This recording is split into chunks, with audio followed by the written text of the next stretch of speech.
Want to understand native conversations even if you're a beginner? Well, there is an easy way to do it. A special conversation breakdown tool you'll find inside our system. What is it? Keep watching. But first, if you don't yet have access to our language learning system, sign up for a free lifetime account right now. Just click the link in the description to get your free lifetime account. Your secret weapon to understanding native conversations. If you're like most beginners, you probably struggle with listening to conversations between native speakers. They speak faster than you're used to. Their words seem to blend in together, and the slow pronunciation that you get from most vocabulary apps simply doesn't prepare you for the real thing. But at the same time, you'd love to be able to understand them and speak like them. Every learner does. So what do?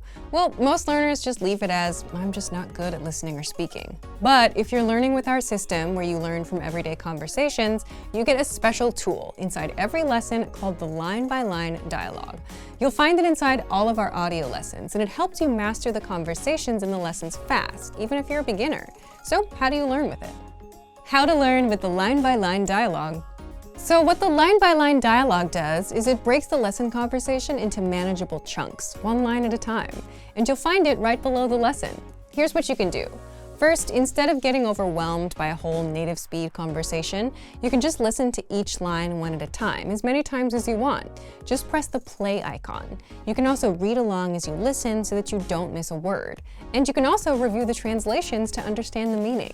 Next, you can also practice speaking by recording yourself with the pronunciation practice tool. Just press the microphone icon.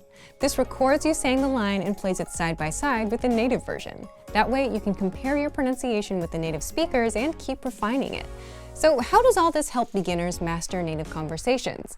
This is an example of a learning method called chunking, where you break something into smaller chunks so you can master it faster. Breaking the conversation down like this helps you catch and understand every word, even at native speed. It's much easier to handle one line at a time. For best results, listen to each line 4 or 5 times before moving on. Practice saying them just as much, whether it's reading out loud, shadowing the audio, or recording yourself. Then, you can go back and listen to the whole conversation and easily understand everything. And as a bonus tip, you can use the line-by-line dialogue to practice writing too. Copy the lines into a notebook to reinforce what you've learned. So if you want to learn the language and get access to these learning tools and our learning system, sign up for a free lifetime account right now. Just click the link in the description to get your free lifetime account. Wait, before we start, do you want a bundle of 30 printable Swahili PDF cheat sheets, teaching you words and phrases for conversations for free? Then click the link in the description and sign up for a free lifetime account to get access. Hamjambo, welcome to SwahiliPod101.com. My name is Abdul Karim. In this lesson, we will learn about the month of November in Kenya.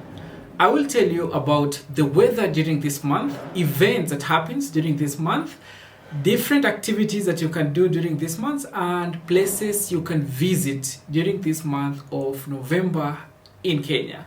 Let's get started.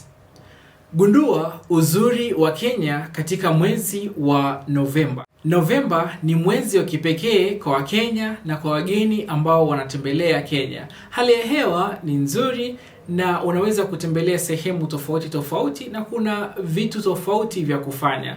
Tutaanza na hali ya hewa. Hali ya hewa katika Novemba ni tulivu na hubadilika kulingana na sehemu. Katika Nairobi na sehemu za kati, mchana huwa joto la wastani na mvua hunyesha wakati mwingine. Kuna baridi wakati wa usiku. Katika sehemu za pwani kama vile Mombasa na Malindi, hali ya hewa ni ya joto na mvua ni nadra.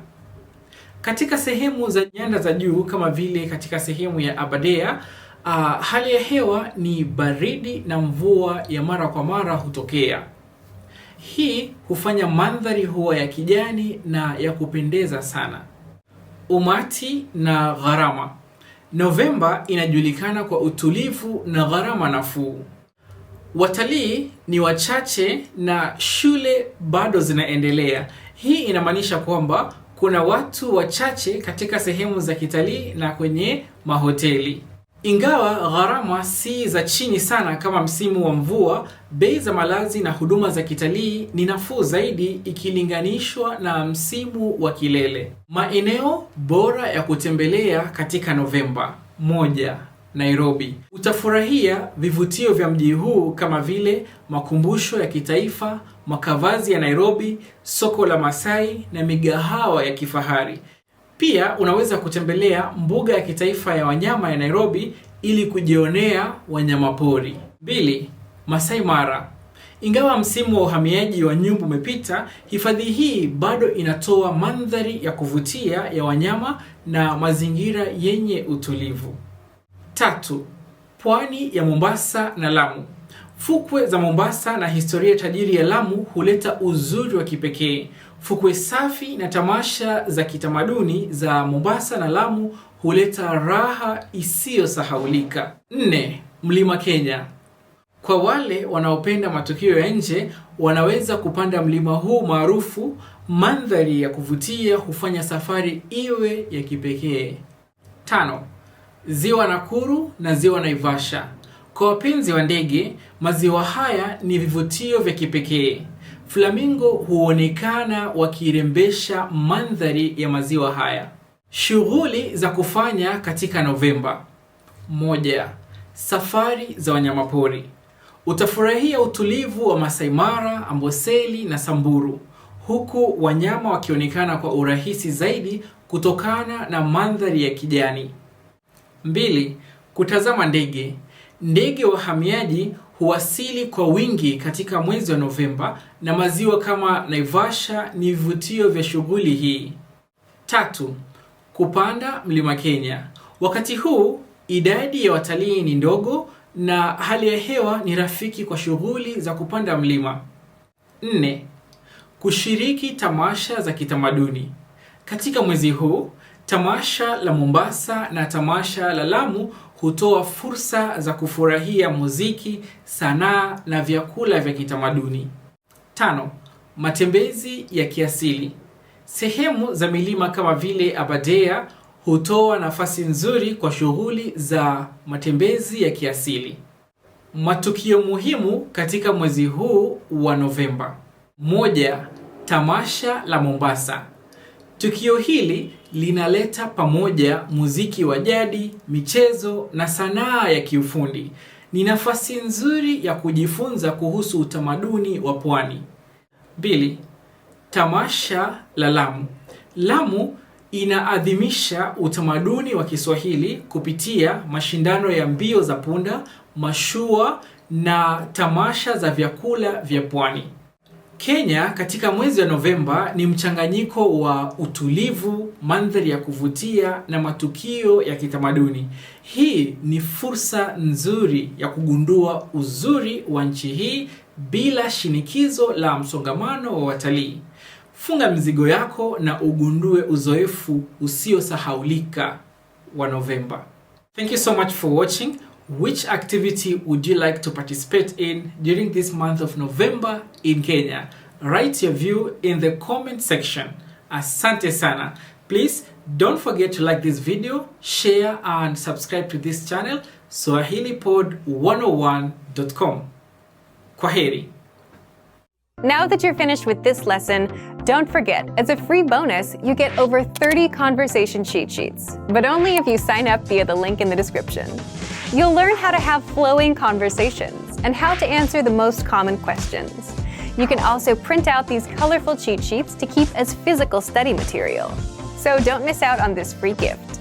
Click the link in the description and sign up for a free lifetime account to get your PDF cheat sheets. Access your free language gifts right now before they expire. First, the Using Transportation Conversation PDF cheat sheet. This new cheat sheet teaches you must-know words and phrases like, where can I buy a ticket? How much is the train pass? And much more. Second, do you know how to say Christmas in your target language? With this 1-minute lesson, you'll learn must-know Christmas words like chimney, present, and Santa Claus. Third, want a bonus writing workbook for this winter? No other language app will give you free bonus resources, but we will. You'll master all the winter words and phrases with this free writing workbook. Fourth, how to talk about holiday gifts. What gift do you want the most this holiday season? With this quick vocab lesson, you'll learn common gift vocabulary like laptop, camera, money, and more. And fifth, tired of apps that only teach you random words? Want an app that teaches you the language through everyday conversations? With innovative language learning, you're exposed to real conversations between real native speakers. And then you get everything slowed down and explained so you can learn the language fast. Download it for free on Android, iPhone, and iPad. To get your free gifts of the month, click the link in the description below and download them now before they expire. Great work! Here's a reward. Speed up your language learning with our PDF lessons. Get all of our best PDF cheat sheets and ebooks for free. Just click the link in the description.